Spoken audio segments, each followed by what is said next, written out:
살아서 역사하신 아버지 하나님, 오늘도 저희들에게 새 날과 또 새 생명을 허락해 주셔서 하나님 안에 주께서 베푸신 생명을 누리는 날들을 허락해 주셔서 진심으로 감사를 드립니다.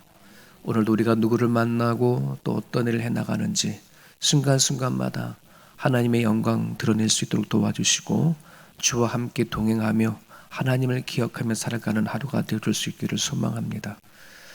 아버지, 기도하지 않은 1000명과 10,000명보다 기도하는 한 사람이 더 능력 있고 힘 있는 것을 저희들은 믿습니다.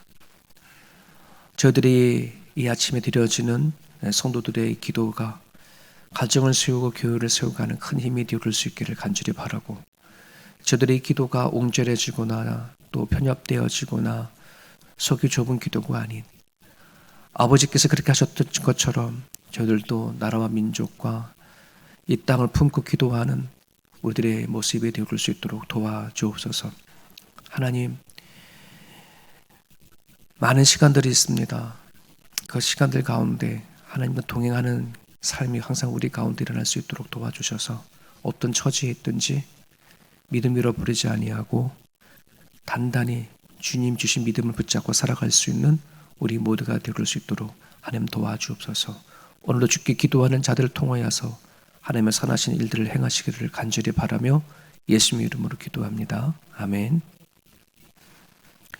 로마서 4장입니다. 로마서 4장 1절에서 12절까지 보겠습니다.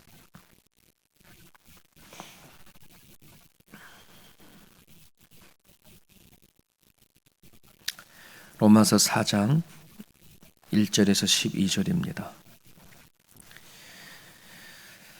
매일 성경의 제목으로는 은혜와 믿음으로 얻는 의라고 되어 있습니다. 우리 1절부터 12절까지 한 목소리 있습니다. 그런즉 육신으로 우리 조상인 아브라함이 무엇을 얻었다 하리요? 만일 아브라함이 행위로서 의롭다 하심을 받았으면 자랑할 것이 있으려니와 하나님 앞에서는 없느니라. 성경이 무엇을 말하느냐? 아브라함이 하나님을 믿음에 그것이 그에게 의로 여겨진 바 되었느니라. 이라는 자에게는 그 삭시 은으로 여겨지지 아니하고 봇으로 여겨지려니와 이를 아니할지라도 경건하지 아니하는 자를 의롭다 하시는 일이 믿는 자에게는 그의 믿음을 의로 여기시나니, 이러한 것이 없이 하나님께 의로 여기심을 받는 사람의 복에 대하여 다윗이 말한 바 불법시 사함을 받고 죄가 가려짐을 받은 사람들은 복이 있고 주께서 그 죄를 인정하지 아니하실 사람은 복이 있도다 함과 같으니라.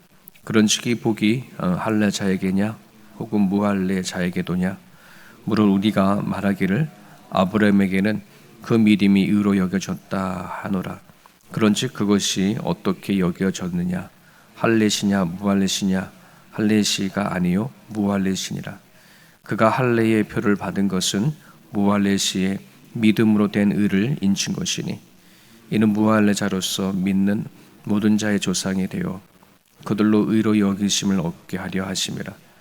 또한 할례자의 조상이 되었나니 곧 할례 받은 자에게뿐 아니라 우리 조상 아브라함이 무할례시에 가졌던 믿음의 자취를 따르는 자들에게도 그러하니라. 아멘. 오늘 로마서 4장은 그렇게 어려운 부분들이 없습니다. 아브라함이 하나님을 부르심에 대해서 반응하고 믿었던 그 믿음, 그리고 다윗에게 그저 용서해 주셨던 하나님의 그 의로우심, 이거를 받은 사람들이 참으로 복된 것을 이제 얘기하고 있는 그런 내용입니다. 링컨이 남긴 유명한 말이 있죠. 우리가 잘 아는 바로 이제 by the people, for the people, of the people이라고 되어 있죠. 국민에 의한 정치, 이렇게 되어 있지 않습니까? 결국은 정치의 주인을 국민으로 세우자, 이거지 않습니까? 우리는 하나님의 나라가 임한 것을 믿고 또 우리는 하나님의 나라를 살아가는 존재라는 것을 우리는 너무 잘 알고 있습니다. 근데 그 하나님의 나라의 주인은 예수 그리스도인 것을 우리는 너무나 잘 알죠. 그래서 우리는 예수 그리스도에 의해서 또 예수 그리스도를 위한 삶, 예수 그리스도의 앞에서 살아가는 자가 그리스도인입니다. 그래서 그리스도인의 본질은 하나님 안에서 살아가는 겁니다.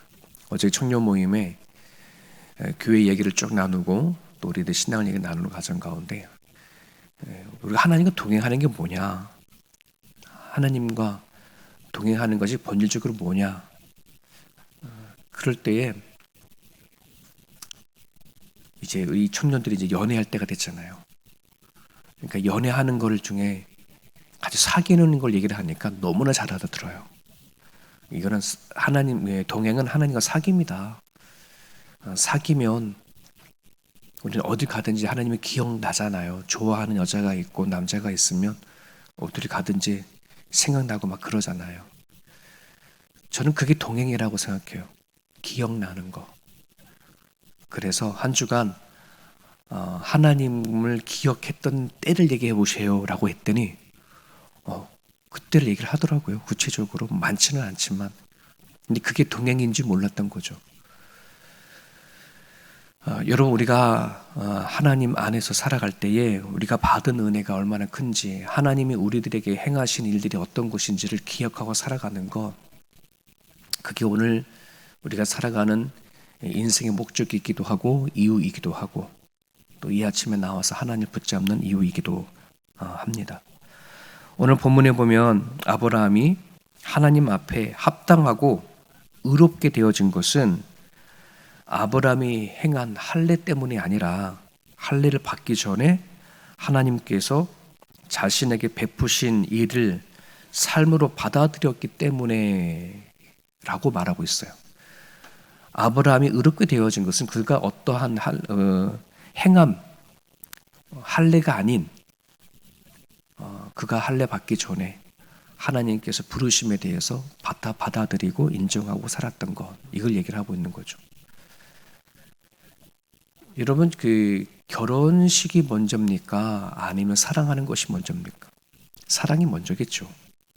사랑의 결실이 결혼이고, 또 결혼도 끝이 아니라 결혼 이후에는 또 진정한 부부가 되어져가는 길이 있듯이 오늘 우리가 의롭게 되어진 것은 많은 사람들은 내가 세례를 받고 교회를 다니는 어떤 그런 눈에 보여지는 것을 가지고 우리는 하나님을 믿는다, 하나님 나를 선택했다, 내가 구원받았다 이렇게 표현을 하는데 그게 아니라는 거예요.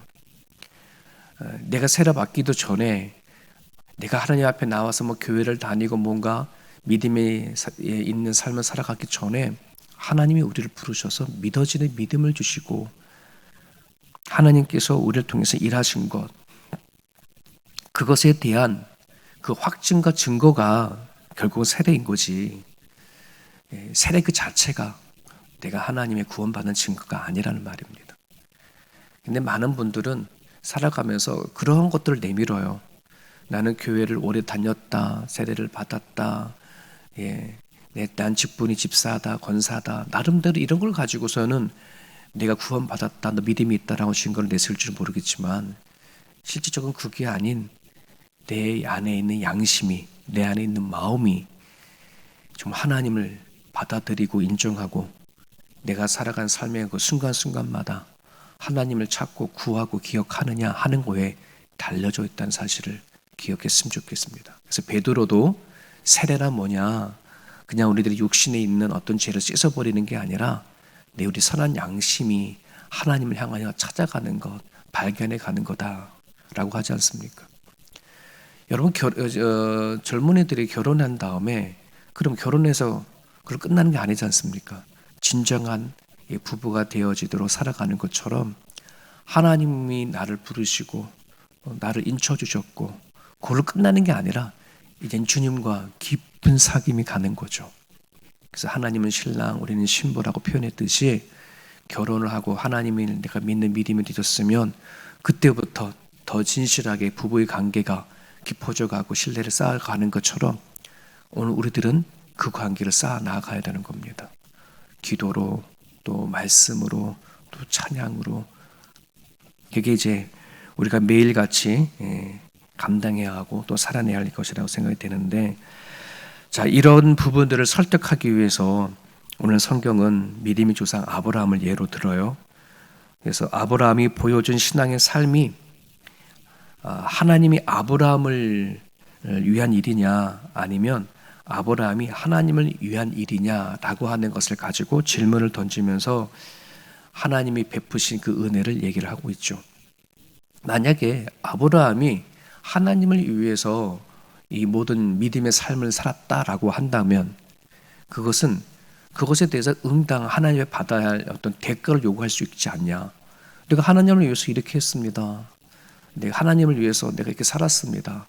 하나님을 위해서 내 갈대 우를 떠나서 하나님의 부르신 곳에 오지 않았습니까? 라고 하는 어떤 자신의 행함과 의로움을 가지고 하나님 앞에 나아가서 의로움을 받았다면 어떤 대가를 요구할 텐데 그게 아니라는 거예요. 만약에 아브라함이 자신이 하나님을 위해서 무엇인가 한 것이라고 한다 그러면 아마도 아브라함의 이야기의 주인공은 하나님이 아니라 아브라함이었을 것입니다. 그런데 성경은 아브라함이 아니라 아브라함을 불러낸 하나님이 주인공인 것을 성경에는 얘기를 하고 있습니다. 아브라함은 자신을 불러내어지고 선택하신 하나님의 그 부르심을 그저 믿었던 그 믿음이 결국 자신이 의롭게 되어짐을 결과를 얻는 은혜였고 하나님의 선물인 것을 성경에는 얘기를 하고 있습니다. 그래서 그는 나이 75세에 하나님의 부름을 받아서 하나님의 길을 떠난 것도 하나님의 선물이라고 고백하고 있고요. 100세 나이에 하나님이 이삭을 준 것도 또 그렇게 준 이삭을 기꺼이 모리아산에서 바치려 했던 모든 것들도 뭐냐면 하나님이 주신 모든 선물이고 은혜인지 알았기 때문에 가능했다는 거예요. 그렇지 아니하고 자기 자신의 의로움을 가지고 행동했다고 한다면 다 조건을 요구를 했겠죠. 이렇게 했으니 이렇게 해주세요. 이렇게 했으니 난 당연히 하나님 앞에 손을 내민다는 것이겠죠. 여러분, 오늘도 우리들의 믿음 생활을 자세히 보게 되어지면 하나님이 나를 선택해서 나를 이끌어 주신 하나님에 대한 은혜로 살아간 사람이 있는 반면에 우린 여전히 하나님과 딜을 하며 살아가는 성도들도 있어요. 내가 이렇게 했으니, 이렇게 섬겼으니, 이렇게 교회를 오래 다녔으니 하나님 이렇게 해주셔야 되지 않겠습니까? 라고 하는 거죠. 그러다 보면 그게 되지 않으면, 안 채워지면 뭐 하는 거예요? 상처를 받고 믿음도 내려놓고 떠날 때가 참으로 많이 있습니다. 여러분, 좀 전에 아브라함 얘기했지만 여러분, 아브라함이 하나님을 통해서 베푼 모든 것이 은혜요 선물이라고 하는 것을 믿지 못했다면, 알지 못했다면 아마 하나님께서 아브라함에게 100세의 나이에 준 이삭을 모리아산에 바치라 했었을 때 그 일은 상처가 되는 일이에요. 이게 뭐지? 그럴 바면 주지 말지. 내가 이런 삶을 살려고 내가 이렇게 힘든 믿음의 여정을 왔겠나? 이런 거잖아요. 뭐 이런 하나님이 다 있어? 언제 줄 때는 언제고, 뭐 사람이 물건이야? 언제 줬다가 뺏고, 그렇지 않습니까? 얼마든지 상처받을 수 있는 일이거든요. 그런데 아브라함이 그러지 않았다는 거예요. 하나님이 모든 것을 주시고 부르신 것에 대한 주인이 하나님이라는 것을 믿었기 때문에 그는 상처가 아니었고 연단이었어요. 우리가 신앙생활에 나갈 때에 하나님이 나를 선택하고 나를 부르신 것에 대한 그 확실한 믿음이 있으면 상처받을 일이 없어요. 그 모든 상처는 다 연단이 되어져 버려요. 그 연단이 되어져 버리면 정말 그 깊이 있는 하나님과의 교제와 단단히 썩었거든요. 결코 하나님은 우리를 상처를 주고 아프게 해서 어떻게 할 일을 하는 게 아니라 우리를 세워가기 위한 과정이거든요. 여러분 꼭 그걸 믿으십시오. 사람을 통해서 오든 일을 통해서 오든 내가 살아가는 모든 삶의 문제에서부터 오든 내가 넘어질 그 위기나 그 모든 것들은 상처와 아픔이 아닌 하나님 앞에 가지고 나를 부르신 은혜를 가지고 적용해 볼 수 있다면 그 모든 상처는 연단이 됩니다. 믿음의 연단이 되는 겁니다. 금같이 보석같이 새로워지는 걸 얘기하는 거죠. 나의 공로가 아닌 전적으로 하나님께서 우리에게 주신 것이라고 믿고 나가면 그것이 은혜가 된다. 아브라함을 통해서 그 은혜를 얘기하고 있고요. 또 6절에 보면 다윗을 통해서 복을 얘기하고 있는데 자신의 공로 하나 없이 오직 하나님께서 모든 것을 세워주시고 또 자기에 있는 모든 불법, 모든 죄를 기꺼이 죄로 인정하지 않고 덮어주시는 하나님의 그 크신 은혜, 이것을 복으로 지금 얘기를 하고 있습니다. 만약에 우리가 법과 불법과 죄를 가지고 우리 인생을 살아간다고 한다 그러면 우리 인생 속에 선한 일이 무엇이 있을까 싶습니다. 살인죄를 지고 사형에 해당하는 재판을 결과를 받아서 교도소에 사는 사람이 그 교도소 안에서 선한 일을 한다 한들 세상에 무슨 영향을 끼치고 있겠습니까? 자기에게 무슨 선한 일들이 있겠습니까? 마찬가지로 우리는 이 땅에 태어난 모든 사람들은 죄를 갖고 태어나죠. 스스로 구원받을 자들이 한 사람도 없습니다. 내가 죄인이라는 사실을 모르기 때문에, 내가 얼마나 심각한 죄에 빠졌는지 우리는 모르기 때문에 우리는 이런 소리를 하는 거예요. 어떻게 하나님은 저런 사람을 누구는 선택하고 누구는 선택하지 않을 수가 있겠냐, 이런 얘기를 하는 거거든요. 이 땅에 태어난 모든 사람이 전적으로 심각한 죄에 빠졌다, 사형에 해당하는 죄의 석에 빠졌다라고 이걸 인정한다면 거기서 어떤 누구 한 사람이라도 구원해 주신 그 사람이 의로운 것이지, 우리들의 인간의 죄가 어떤지를 모르면 우리 이렇게 말하는 거예요. 저 사람이 저 사람 뭘 잘했다고 저 사람을 선택하고 나는 선택하지 않고, 저 사람만 구원하고 누구는 구원하지 않고, 누구 애기는 태어나가지고 죽자마자 지옥 가고 이런 얘기를 하는 거거든요. 우리 인간이 어떤 존재인지를 아는 것. 하나님은 다윗을 통해져서 그가 물론 기름 부어 선택된 왕이었기도 했지만은 또 그가 하나님 앞에 큰 죄도도 지고 됐잖아요. 그렇지만 하나님이 그를 용서하시고 품으시는 것, 이렇게 하나님이 행하신 것을 알면은 아는 자는 큰 복이 있다 하는 것을 성경은 얘기를 하고 있습니다.